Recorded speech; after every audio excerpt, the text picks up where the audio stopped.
અમદાવાદ ચાંદોડિયા વિસ્તારમાં રણછોડરાય નગરમાં આરસીસી રોડનું ખાતમુહૂર્ત કરવામાં આવ્યું, જેમાં ડોક્ટર હર્ષદભાઈ પટેલ ધારાસભ્ય અને Rajeshwariben corporator, Hirabhai corporator, Bharatbhai Patel corporator તેમજ રાજશ્રીબેન હાજર રહ્યા હતા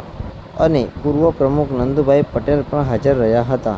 તેમજ સોસાયટીના ચેરમેન અને સેક્રેટરી માનસિંહભાઈ, પ્રવીણભાઈ અને કાળુભાઈ વોર્ડના ઉપપ્રમુખ જોડે રહીને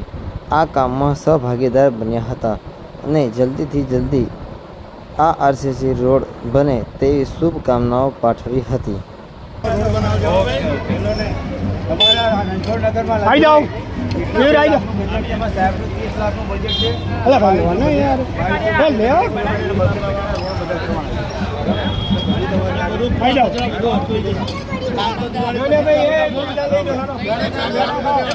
હવે સીડીઓલ સર આલે એમ ઉપરથી સીડીઓલ આવે ને એ રીતના